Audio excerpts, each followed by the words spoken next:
conversation.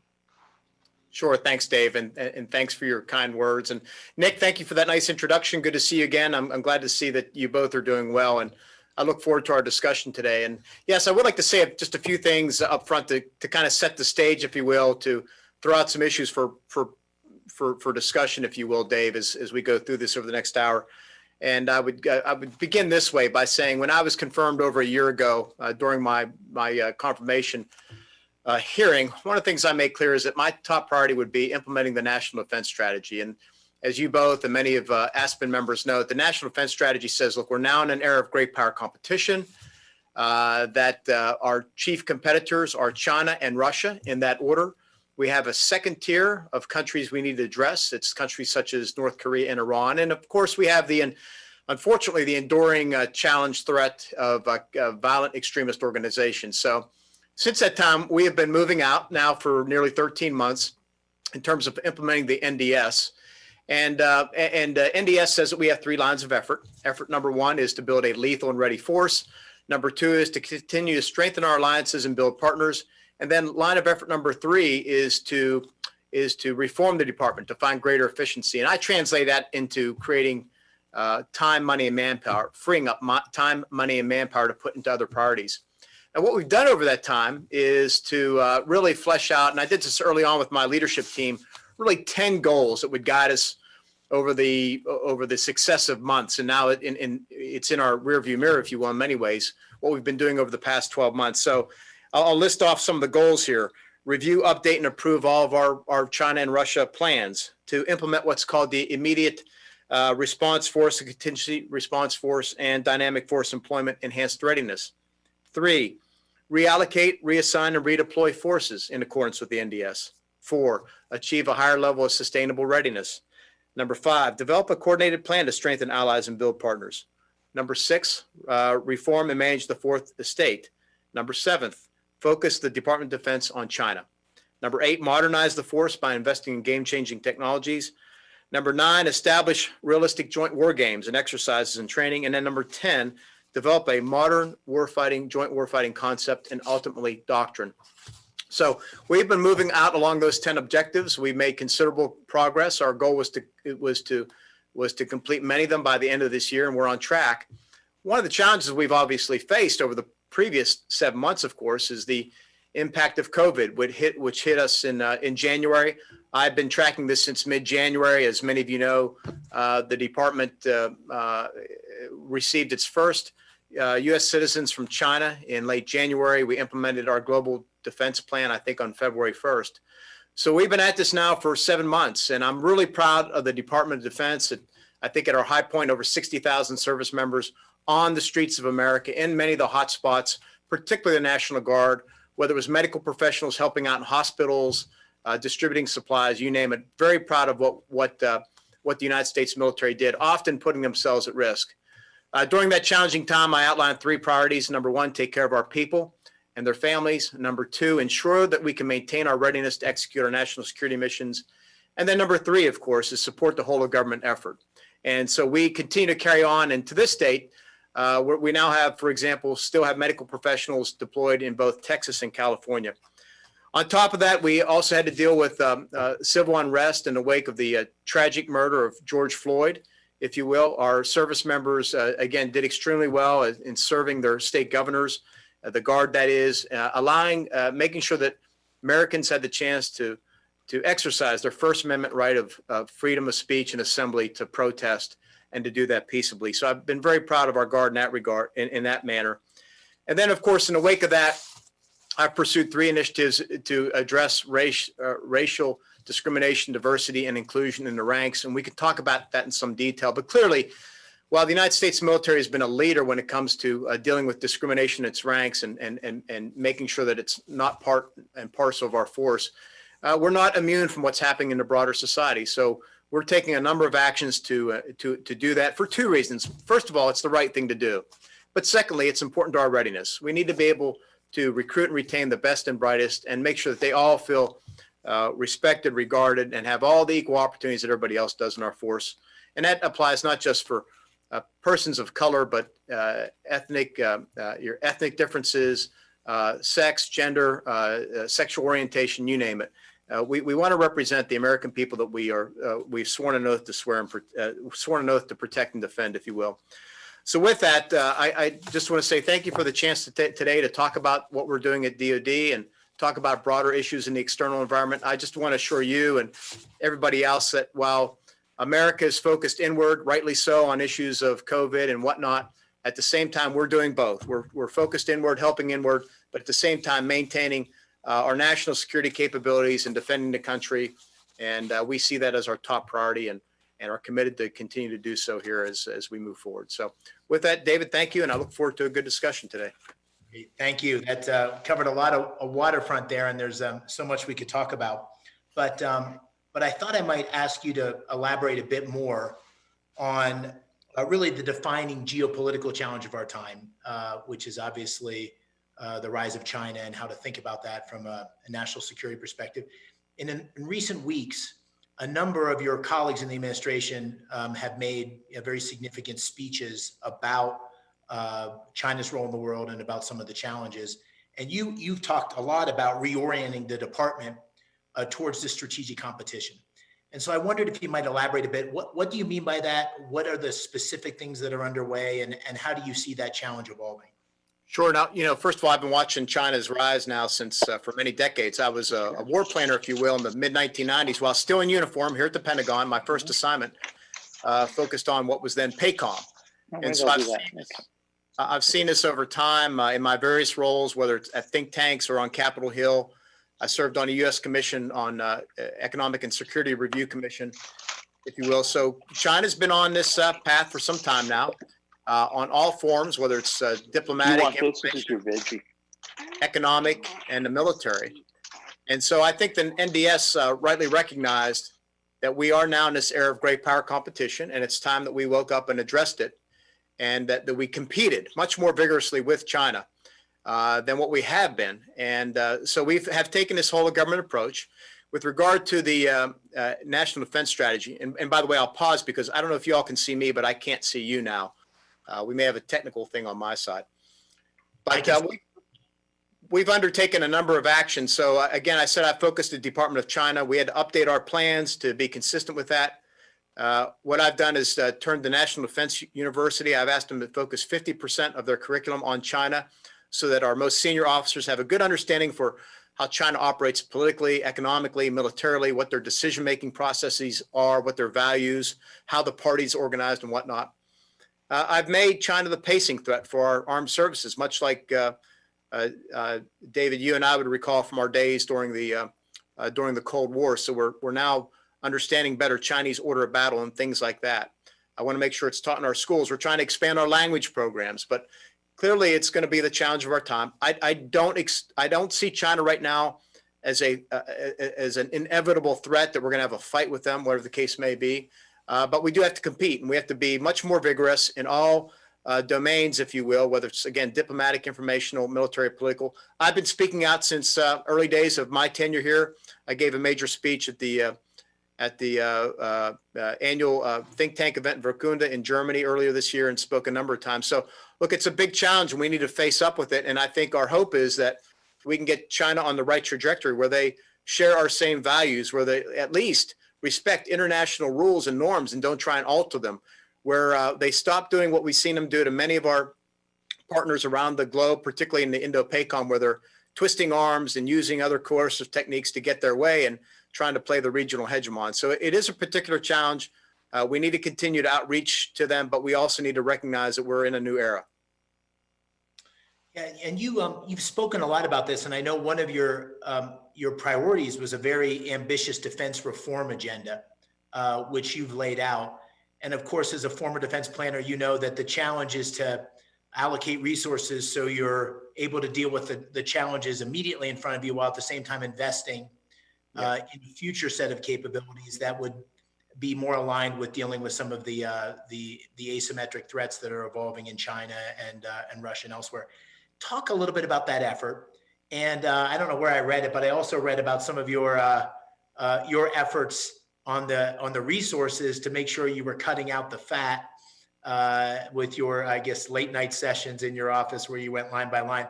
So talk big picture and then go granular, if you will, about how you've tried to make that reform effort a reality. Sure. It's so much about making choices and prioritization. And I know you know that, others know that from their careers also. And look, first of all, we have a very generous defense budget from the American people. I still believe we need to maintain 3 to 5% annual real growth to keep it that way, to make sure that we're as ready as we need to be to face not just today's threats, but future threats. And that is the trade-off. It's the present versus the future. It's what do you need to fight today's fights? Because we have serious challenges. If you look in the Mideast with regard to Iran, other places around the globe, North Korea clearly is a challenge for us. But at the same time, I have to be thinking about the future. That's my role in so many ways. And so it's making those trade-offs on a day in, day out basis. The first week I came in this job over a year ago, we instituted a defense-wide review where we went through what we call the fourth estate, all the 29 plus defense agencies that make up the backbone, if you will, of the military, and found $5.7 billion that I could put into these national defense priorities. Because yes, we want to always go after fat. Sometimes you have to go after a little muscle too. And after the defense-wide review, we began a series of combatant command reviews, and we got about 6 underway right now, again, to reprioritize our resources, whether it's troops or money or resources or simply time, to focus on the challenges of Indo-PACOM. And to me, that's the fundamental thing when you talk about implementing the NDS is, how do I make sure that I have sufficient resources, capability in that theater to compete with China, first of all, and secondly, deter any type of conflict. And third, if those two things fail, I got to be prepared to fight and win. And that means, again, making hard choices, pulling things from other theaters, if you will. And the China competition, by the way, is not limited to Indo-PACOM. It's a global competition. So we see them in all parts of the world. So it's multifaceted and it requires tough decisions. And look, we're making those tough decisions as best we can. I can't hear you, Dave. Part of that you've talked about is innovation. And I wanted to maybe ask if you could go a bit deeper on that. I think if you walk the basement of OMB or down in net assessment, you'd probably see some dust on former transformation reform efforts, some of which haven't come to fruition in the ways that the originators had hoped.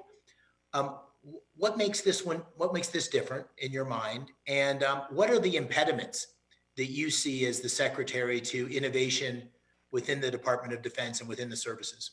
Yeah, it's a great question. I mean, we're clearly at a pivotal moment, an inflection point, if you will. I will tell you from my days as Secretary of the Army, and you would recall this as well, we were still living off the Reagan buildup of the 80s. The big 5 weapon systems of the Apache and the Abrams and the Patriot were all the same systems we were using, upgraded, of course, but still using. So I think we just reached a point where it was time to make that change. And across all services, you now see everybody doing this, whether it's the Air Force with a new stealth bomber, obviously 3 services with the F-35. The Army is moving out in new directions as well to upgrade. But if you step back, the underlying technologies are very clear, and we're putting a lot of dollars into this. And we have these 11 modernization priorities to get us there. And it includes stuff like AI, which I think will be a game changer in terms of our ability to maintain overmatch in the future. It's AI coupled with robotics and machine learning to do those things. Directed energy, hypersonics, quantum physics, biotechnologies, these 11 areas where we think are game changers in the future that we got to put big dollars into, and we are committing to. And when I talked in your previous question about reform, it's doing those types of reforms. It's ending legacy programs. It's curtailing activities that have a low ROI in order to free up that money to put it into those modernization, either capabilities or technologies, if we are going to continue to dominate the future and win the future.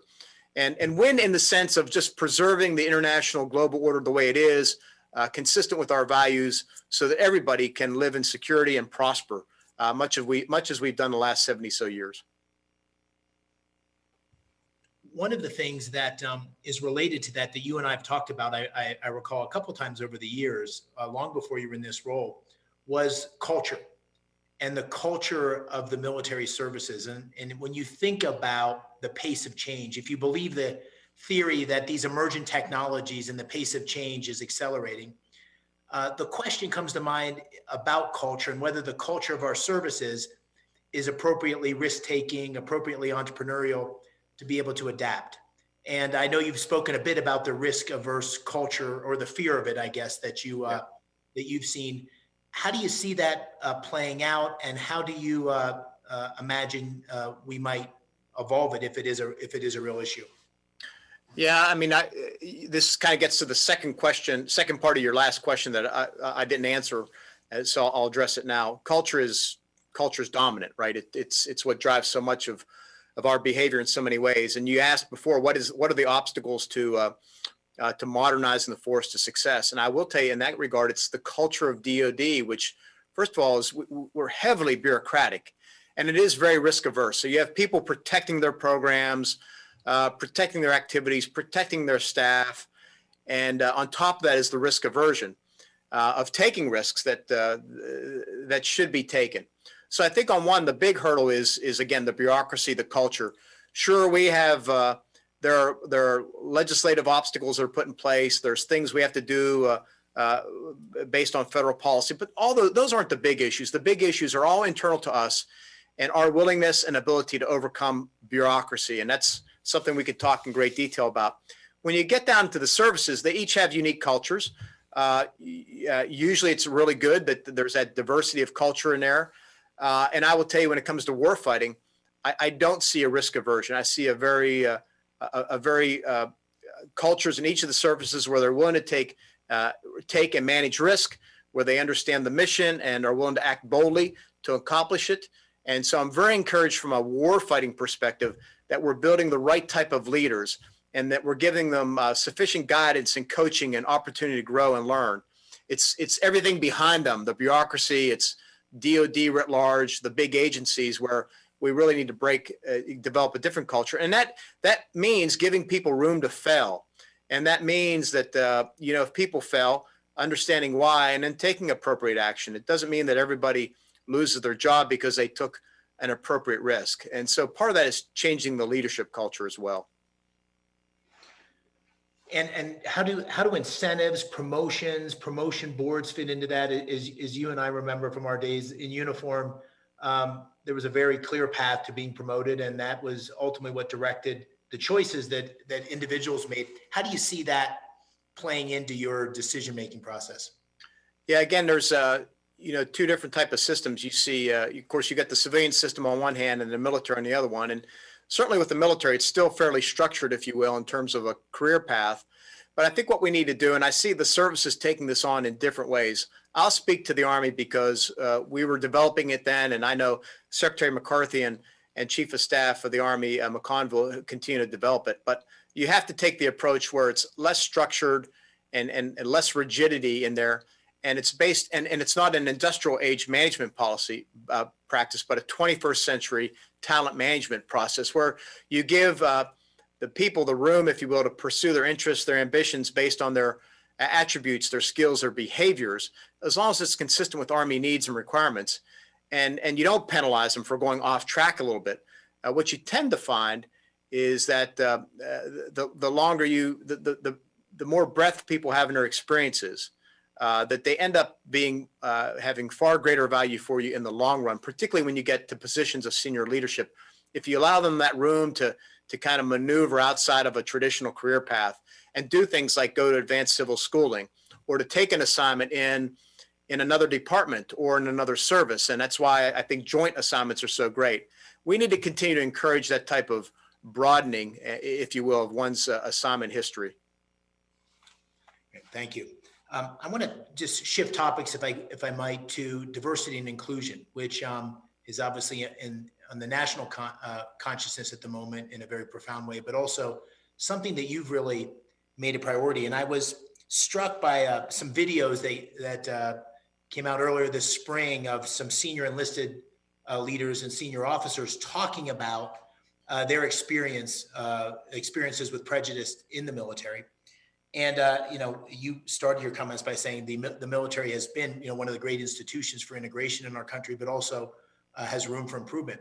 I wondered if you might give us your assessment of the state of the military today in terms of race, and then also how you're dealing with whatever gaps there are in the kind of institution we want. Yeah, it's a great question. It is a profound issue. You know, as I said up front, I think the murder of George Floyd was a wake up call. It brought Americans out onto the streets to protest this discrimination that many of our fellow Americans, African Americans, experience. And it was a wake up call for us as well as leaders. We know we're not immune to what is happening in broader society, that society that we serve. And look, it's clear because we bring young men and women into the service all the time, from all walks of life, all corners of the country, urban, suburban, rural, black, white, Asian American, you name it, all types. And I don't think what everybody appreciated, at least me personally, is the depth of sentiment out there among our service members of color, particularly Black Americans, about how much the killing of George Floyd and the other incidents that preceded it and succeeded it had on them, and what they were experiencing in the ranks as well. And I'll tell you, within a week or two of that, I started going on the road to check out training. I did it as part of COVID to see how our recruiting and training base in particular was holding up under the stresses of COVID. And it eventually turned into listening sessions as well. So I've done 8, 9, 10, if you will, across the United States and abroad, listening to service members, various diverse groups, and you get a true sense of what they've experienced, anecdotes, story after story, and the good news, or maybe the bad news, is it's all consistent. Everywhere I go, regardless of service, regardless of location, same type of stories, same type of experiences. So look, we took it upon ourselves as a leadership team that we had to do better. We must do better. DOD had a history of leading on these issues, and it was time for us to step up again to really capture this moment. So I laid out 3 initiatives. Number 1 was to come up with what I call quick action items that we could do now to really make a difference and to get things moving. And I signed that on, I think, July 14th.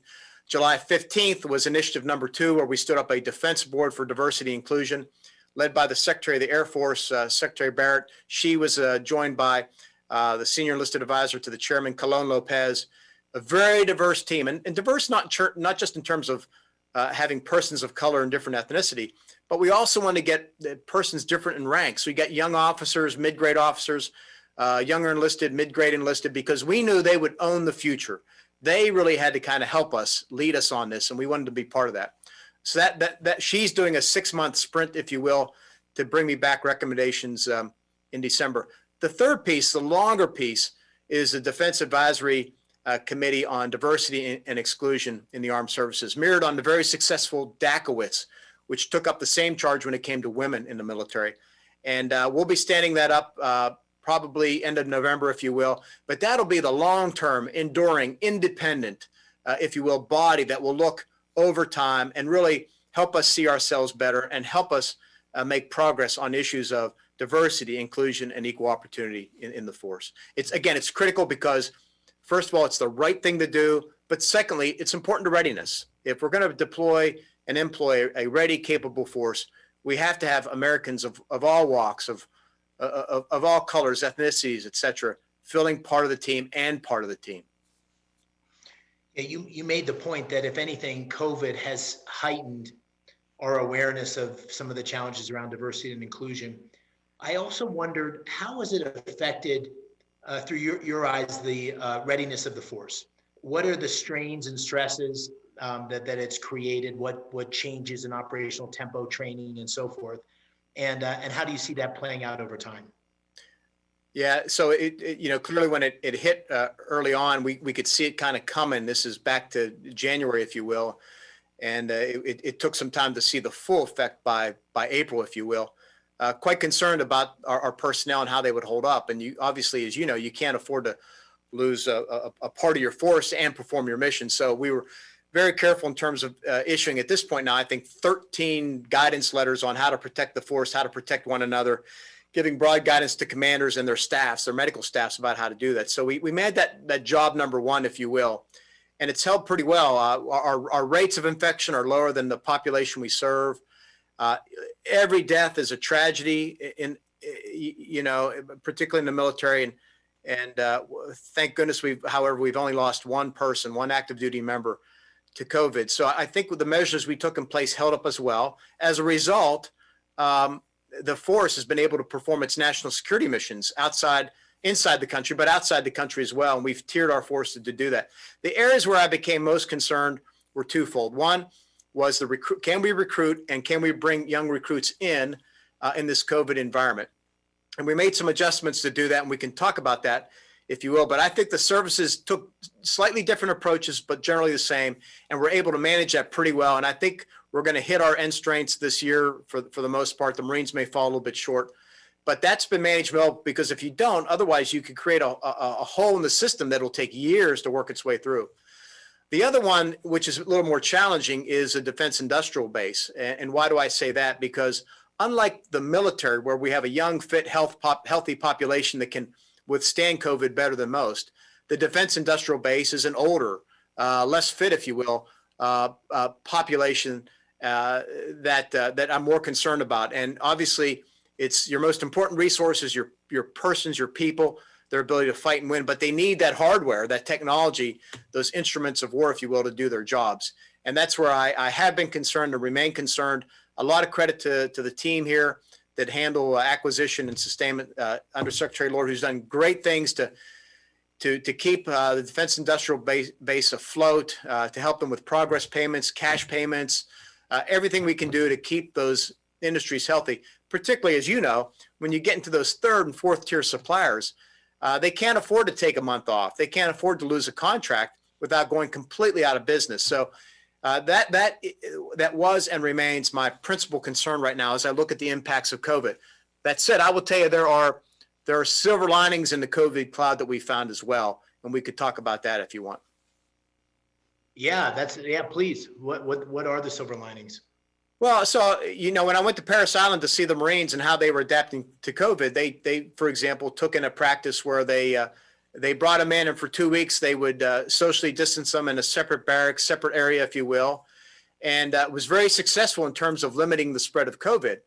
But what we eventually found too was not only did it reduce the COVID cases considerably, dramatically, we also saw fewer cases of other types of respiratory illnesses and other things that afflict young people when they all come together. So at the end of the day, we saw higher rates, if you will, of young recruits showing up for duty on a daily basis. Another example was, instead of giving young recruits a week plus breaks in between basic training and extended training, if you will, by only limiting them to maybe a long weekend, 3 days, we found that they came prepared for that second tranche of training. Again, more fit because they didn't take a week off. They weren't getting in trouble at home. They were more ready for the training. So we're seeing benefits in different ways. And I could talk to each of the services and show you how we found silver linings in each of these things. Even the Army said, a different type of training where they allowed the recruits for the first 14 days while they were restricted movement to do a little bit more bonding, if you will, under far less duress than they would normally have on day one. And what they found as a result, by giving them 14 days to bond and get to know one another, once they hit that traditional day one, high stress, high duress, drill sergeants in your face type of situation, we're seeing lower rates of attrition because they know one another, they can lean on one another, they've bonded already, and it's having a much improved impact on our ability to get larger numbers of folks through the pipeline. I see. That's interesting. Mm-hmm. One of the things you mentioned earlier in your remarks that sort of related to COVID is, there's a math problem that we as a country are facing. And if you think of our economic might really underwriting our national security, we, as a result of COVID, have significantly increased our deficits, our debt as a percentage of GDP. And so there's even under the most optimistic scenarios, there's a much different fiscal outlook, and it's not clear that we're at all done spending yet. A much more difficult fiscal outlook than there was, 3 months ago or January 1st. And so how do you think about that as sort of a national leader with your point about the 3 to 5%? And there's sort of the reality of our moment and how, how would you advise policymakers, members of Congress and so forth to think about those trade-offs?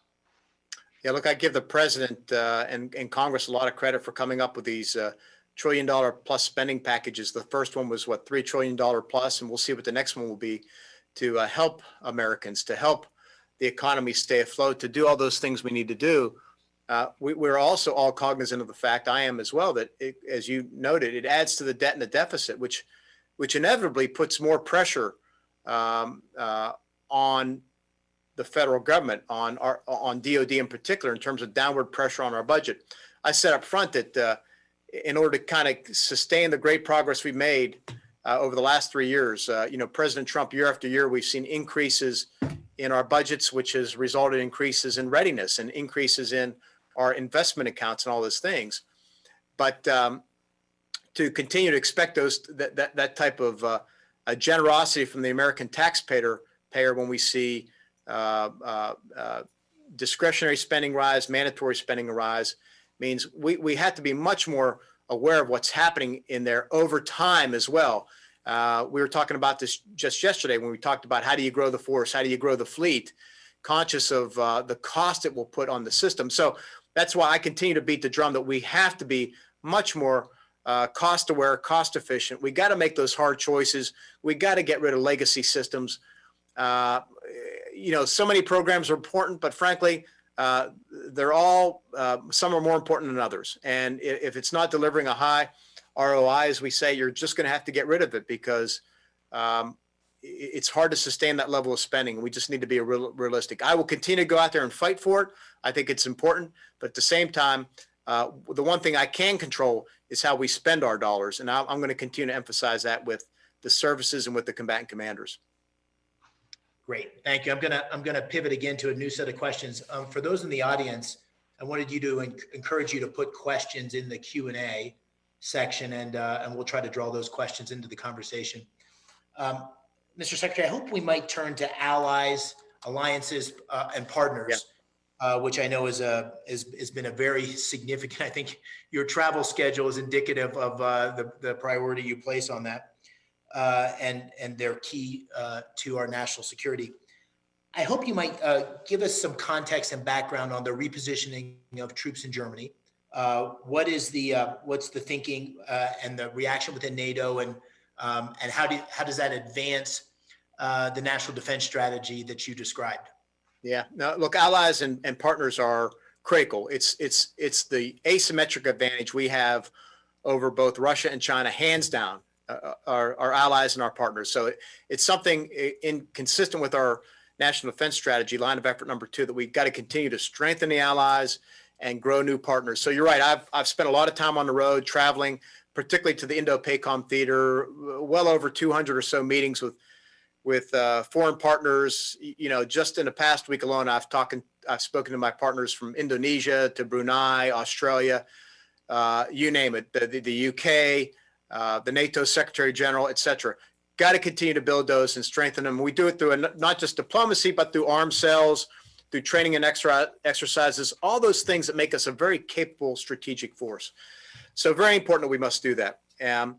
In all those cases, we have to look for ways, on the other hand, to, I said earlier multiple times, free up time and resources to apply into our priority theaters. So I have these COCOM reviews underway, 6 right now presently. One of those that we began some time ago was the European Command one. And so I'd given General Walters some instructions, if you will, to kind of look, how do you look at your command? How do we reposition?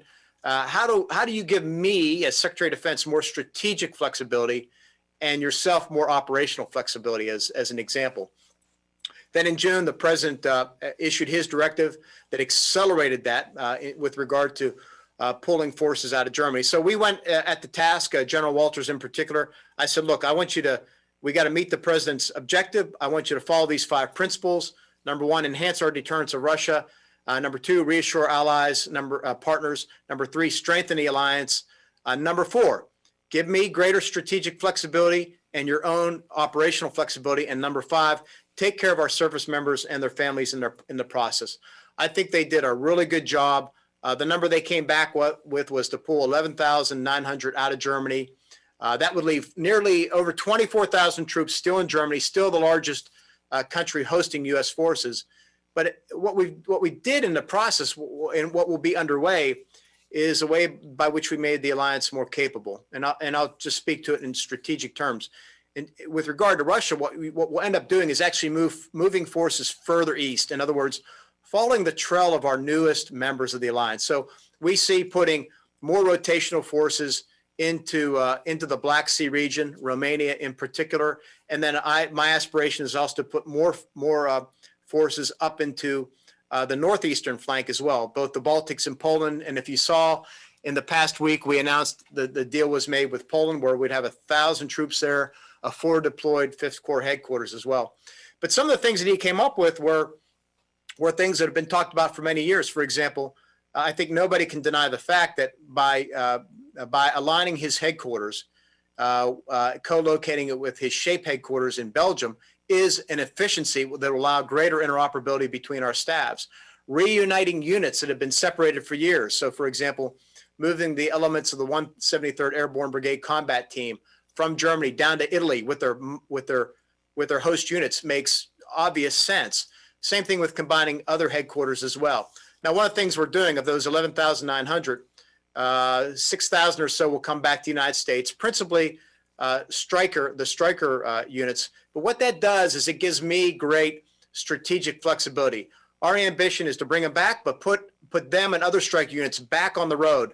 So whereas in the past we may have had forward deployed at any one time training one battalion, in the future we'll have an enduring presence of a brigade. And by the way, as I said to General Walters, if you don't want Strykers, if you think you need an armor brigade combat team, we could do that too. Whatever it takes to meet those 5 principles.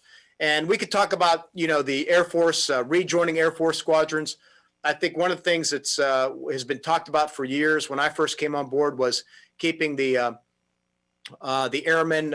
We have a refueling squadron and a special ops squadron or wing in Mildenhall, England. Keeping them there in England made obvious strategic sense in the wake of the NDS. So we're keeping 2,500 airmen there. So I think when you go through it, you'll see these moves make a lot of sense when you put in the context of those 5 principles I laid out. I know it's a long answer, but I will say this much. I think the feedback I've gotten from my team, that I've personally heard from allies, or that I've been reported on from allies, has generally been positive for most of them. And, Germany, to their credit, I spoke to my counterpart a week and a half ago now, obviously disappointed with regard to losing forces, but recognized the important thing was strengthening the alliance and doing those other things. And so, again, I think at the end of the day, and we'll make adjustments over time, we want to move as quickly as possible, but we got to be deliberate in it, that you'll see these things pan out just as I laid them out to you.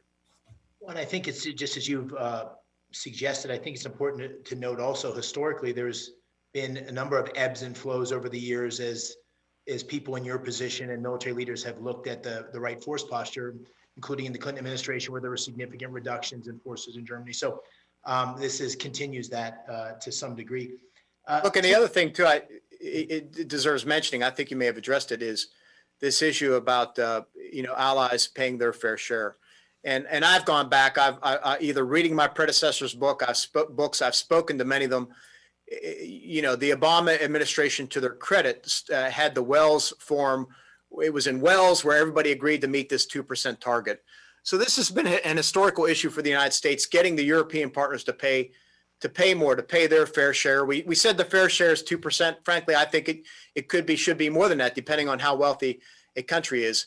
And I've come to the point where I've kind of put that standard out there for all of our partners, whether it's in Asia or elsewhere, is if we're all going to work together, if we're all going to commit to collective security in order to protect the international rules and norms, in order to push back against countries that want to infringe upon individual rights or another country's sovereignty, then we all got to work together. We got to contribute together, and we got to understand what that means.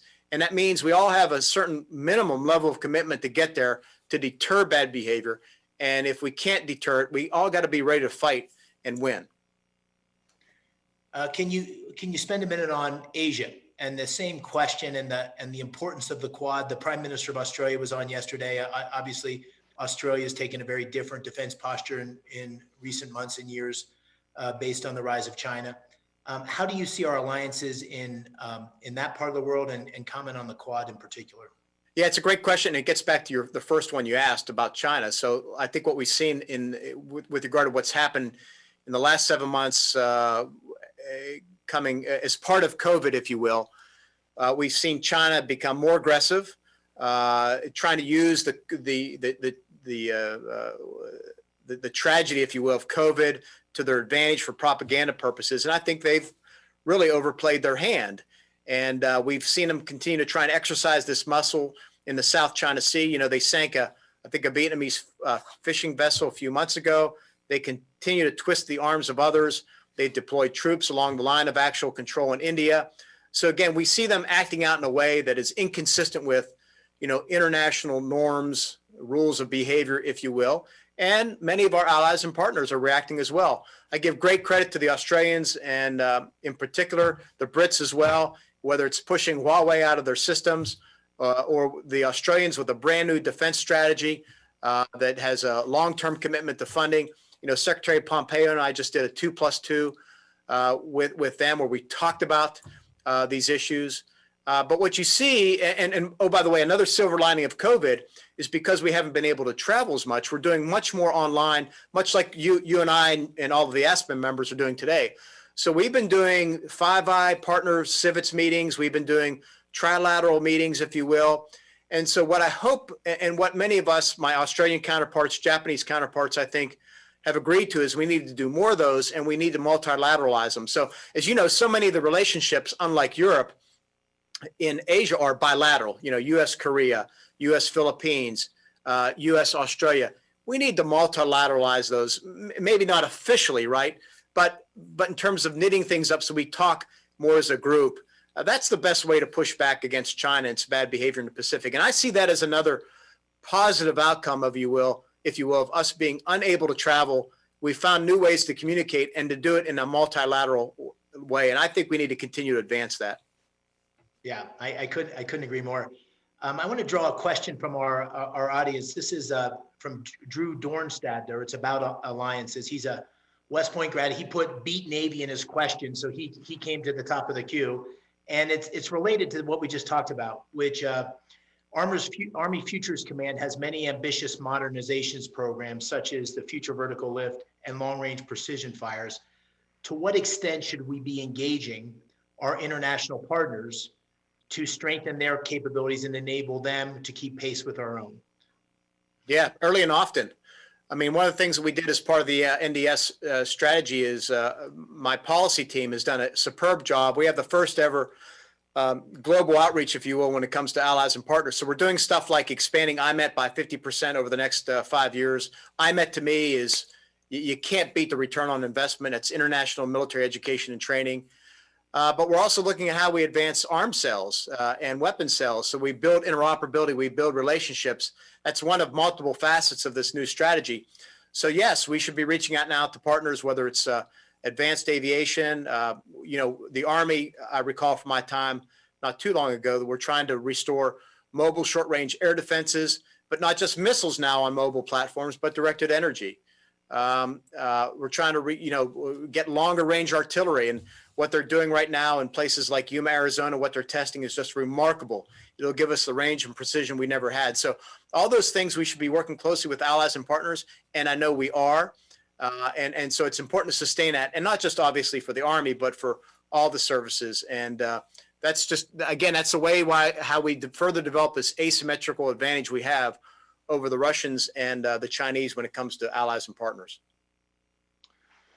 Great. I'd like to draw another question from our audience. This is from Ambassador Sanders, and it's a question regarding Russia, maybe asking you to elaborate a bit on how you see the strategic competition with Russia, the potential threat. I know part of the repositioning you described with the move of the troops in Germany was designed around that.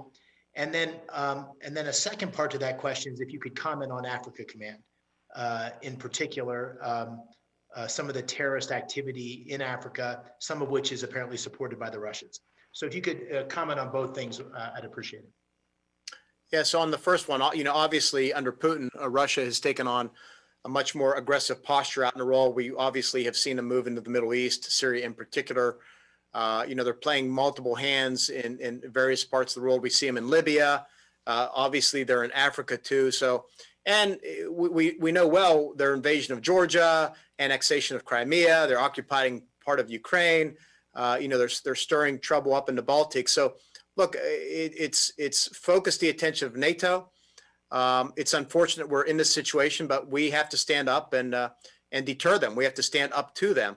And that means committing funding, committing troops, committing more capabilities to deterring Russian bad behavior so that there isn't conflict in Europe, so we can continue to defend those democracies that we count as our allies.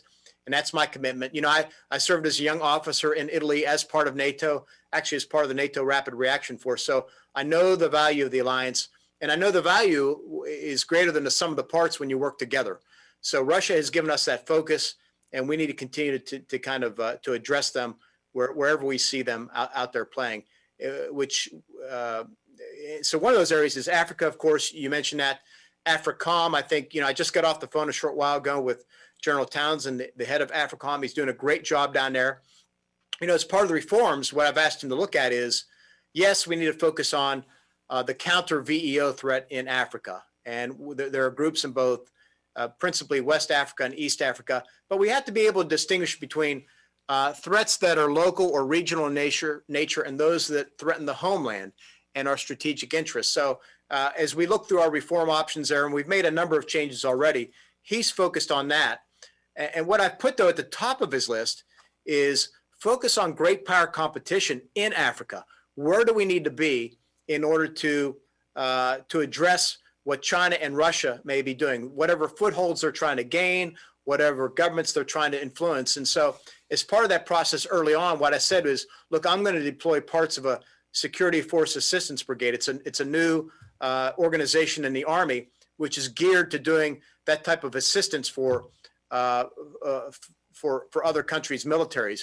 And so he's moving out on that front. Well, part of the discussion we had a short while ago is other places where we may address, again, great power competition. But I've tried to give him a prioritization list, and he's working through that. And as we continue to review his combat command, I think we'll continue to make good progress when it comes to moving forward on the national defense strategy.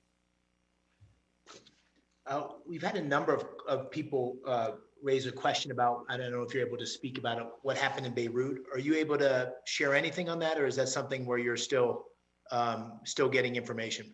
Yeah, still getting information on what happened. I most believe it was an accident as reported. And beyond that, I have nothing further to report on that. It's obviously a tragedy. We mourn for the dozens, if not hundreds, of Lebanese possibly killed and thousands hurt. And it's just Lebanon struggling right now in a number of ways, and it's a shame to see it happen. It's when you see the video, it's just devastating, and you wonder. I mean, it's really, really bad. It could have been much worse. But we want to help. I spoke to Secretary Pompeo this morning. We're reaching out to the Lebanese government. Have reached out. We're positioning ourselves to provide them whatever assistance we can, humanitarian aid, medical supplies, you name it, to assist the people of Lebanon. It's the right thing to do. It's a humanitarian thing to do in the wake of this tragedy. Got it. And just prior to your session, we had Brian Hook interviewed, and so there was a lot of talk about Iran and the Iran deal and so forth, or actually the Iran deal rather. But I wondered if you just could talk about through the eyes of DOD. And how you think about that threat and think about DOD's strategy and the national defense strategy in terms of being prepared to respond. Sure. Now, look, first of all, we absolutely support the maximum pressure campaign. Iran has been a bad actor in that region since the revolution in '79, spreading malign activities, all the way from Africa across today into Afghanistan, the other stands. Stirring up problems, controlling, influencing governments. and it's been really bad. So you have that aspect of it. You have hostage taking happening for many years. We know their pursuit of long range weapons, missiles, and of course, to top it off, their pursuit of a nuclear weapon, which we absolutely cannot allow. So DOD's posture is again, continue to strengthen our allies in the region, whether it's Israel or partners such as the Saudi Arabia and other countries in the Arabian Peninsula, reassure them, make sure we can deter Iranian bad behavior wherever it happens, whether it's on the land in places, again, across the Arabian Peninsula or even into Africa. Certainly deter bad behavior in the maritime sphere. We saw last summer where they were, stopping ships, sabotaging ships, doing things that would disrupt commerce and freedom of navigation. And that's one of the key principles that the United States tries to enforce out there, uphold, is freedom of navigation, freedom of commerce, whether it's the Persian Gulf, the Strait of Hormuz, or the South China Sea, where we do freedom of navigation ops. So there's that piece of it. And then you have Iraq, where we've been for many years now, trying to help Iraq get up on its feet, stay up on its feet in a very challenging neighborhood. We have full respect for their sovereignty. We're there as guests of the government to help them ensure the enduring defeat of ISIS. But at the same time, we don't want to see them captured by Iran. And we want to see a sovereign Iraq out there that can stand up for itself. So we're balancing a number of things. We're supporting the policies set forth, established by the president, implemented by the State Department. We stand there to support our negotiators and maintain the peace and really deter Iranian bad behavior. And again, if that fails, we're prepared to act as we did in December and January. Thank you. I'm gonna give you a final question here, which draws a bit on what some of the audience have said, but also just something that I'm interested in, which is it's really two parts.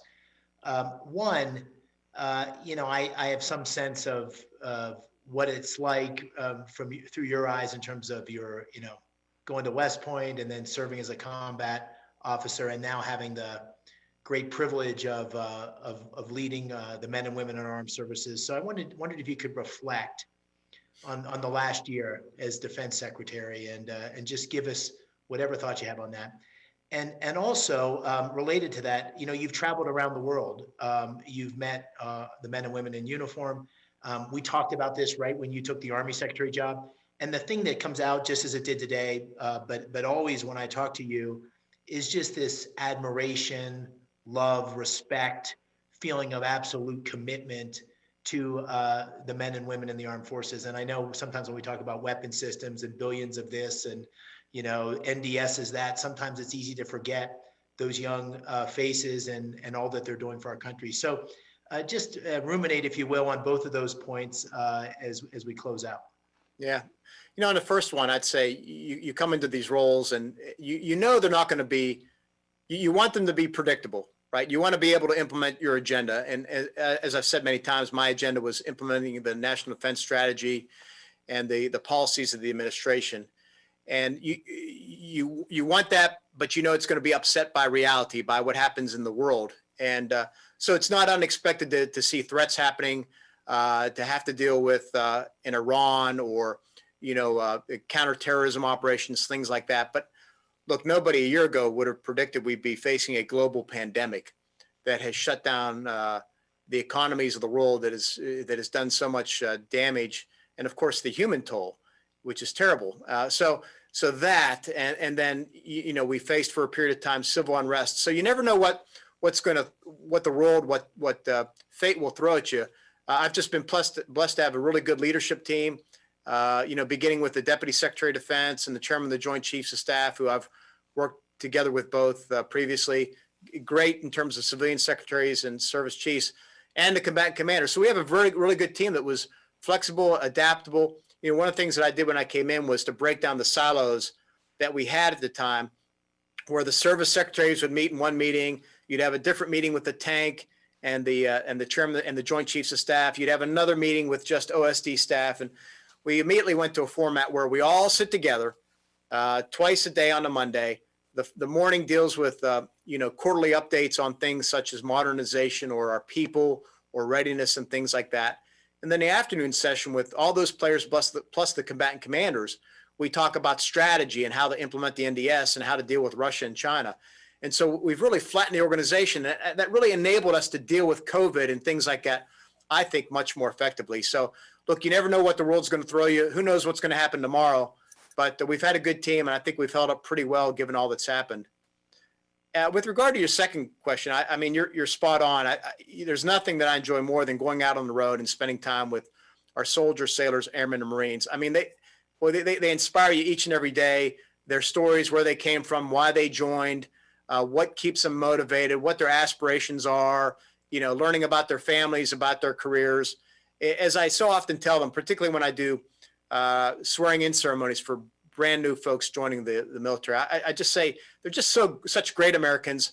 They're willing to raise their right hand and swear an oath to the Constitution and give their life, sacrifice themselves for their fellow Americans in defense of an idea, of ideals that say that we're all free. We have these inherent rights that are guaranteed us in the Constitution, that we believe in democracy, and that this is what bonds us together. People from different backgrounds, ethnicities, against sexual orientations, gender, you name it. We all are bound around this notion of the Constitution, what it means, and they all raise their right hand and swear that oath and commit to give their lives to that cause. You can't help but be inspired by it.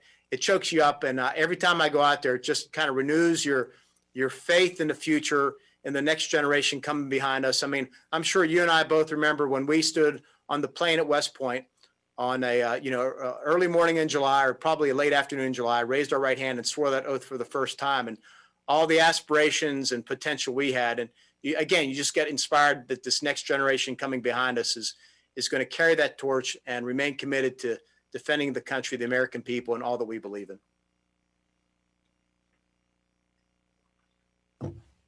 Mr. Secretary, thank you. Dave, thank you. Mr. Secretary, can I just thank you for what you just said? That was really stirring, and we thank you for your public service, and thank you for defending all of us in our country, and all best for the challenges ahead. Thanks, Nick. Thanks to you and Dave. I've enjoyed our time, and thank you once again. I hope we can do it again sometime. Thank you, sir. Thank you. Dave, thank you so much. And for those of you watching, we're going to take an adjournment until 2:45, 15 minutes before the hour. We'll be back with David Rode to talk about the deep state.